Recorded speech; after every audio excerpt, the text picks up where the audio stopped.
Megastar Shakib Khan মাত্র 3 মাসের জন্য ঢালিউডে এসেছিলেন তিনি। সেই 3 মাসের যাত্রা দীর্ঘায়িত হয়ে 25 বছর। ক্যারিয়ারে সেই বিশেষ বছরটি জমকালো ভাবে মেরিল প্রথম আলো আয়োজনে উদযাপন করা হয়। সেই রেস যেতে না যেতেই অভিনেতা তার ক্যারিয়ারে 26 বছরে পা দিলেন। দীর্ঘ ক্যারিয়ারের সমালোচনাকে পেছনে ফেলে নতুন করে শুরু হয়েছে শাকিবের পথ চলা, যাকে তিনি নিজেই ক্যারিয়ারের দ্বিতীয় ইনিংস বলে দাবি করছেন। অভিনেতার শুরুর গল্পটা কেমন ছিল তা নিয়ে একটি পোস্ট করেছেন শাকিব খানের পেজে।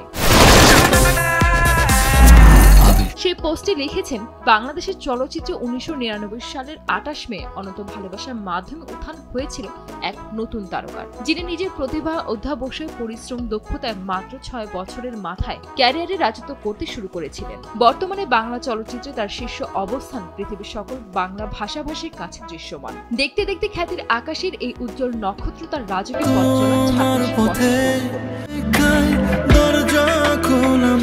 এর আগে গত শুক্রবার সন্ধ্যায় রাজধানীর চিন্ময়ী সম্মেলন কেন্দ্রে বসেছিল মেরিল প্রথম আলো পুরস্কারের 26তম আসর। অনুষ্ঠানে বড় চমক ছিলেন শাকিব খান। ঢাকাই সিনেমার এই তারকা 25 বছর ধরে চলচ্চিত্র শিল্পে অবদান রেখে চলেছেন। তার কাজের বিশেষ দৃশ্যগুলো তুলে ধরা হলো পর্দায়।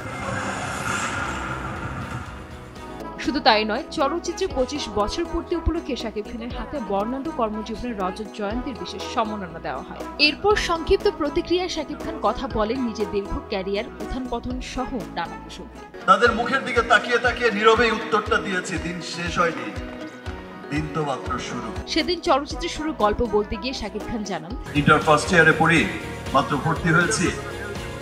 দেখতে শুনতে হয়তো একটু ভালোই ছিলাম, একটা সিনেমার অফার পেলাম, বললো 3 মাস সময় লাগবে, 3 মাসে সিনেমা শেষ হয়ে যাবে। 3 মাসের জন্য বাড়ি থেকে এলাম, আর ফিরে যাওয়া হলো।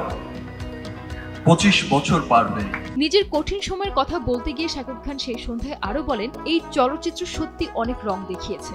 এক সময় যখন সত্যি খুব হতাশ হয়ে যেতাম, ভাবতাম সত্যি হয়তোবা আমাকে দিয়ে আর কিছু হবে না। আমার প্রত্যেকটা ক্লান্তি লগ্নে, আমার প্রত্যেকটা সুসময়ে দুঃসময়ে আমার পাশে থাকে আমার ভালোবাসার ফ্যান্সরা, আমার ভালোবাসার সাকিবিয়ানসরা।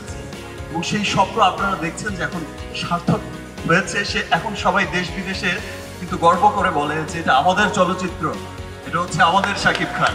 2023 সালে হিমেল আশরাফের প্রিয়তমা দিয়ে ঘুরে দাঁড়ান শাকিব খান, যা ছিল অভিনেতার ক্যারিয়ারের সেকেন্ড ইনিংস। শাকিব খানের প্রিয়তমা দেশের গণ্ডি পেরিয়ে বিদেশে মাটিতে গিয়েও ব্যাপক সফলতা পেয়েছিল। এরপর ধারাবাহিকভাবে রাজকুমার, তুফান ও দরদের মতো সব সুপারহিট সিনেমা দিয়ে সাড়া ফেলেছেন তিনি।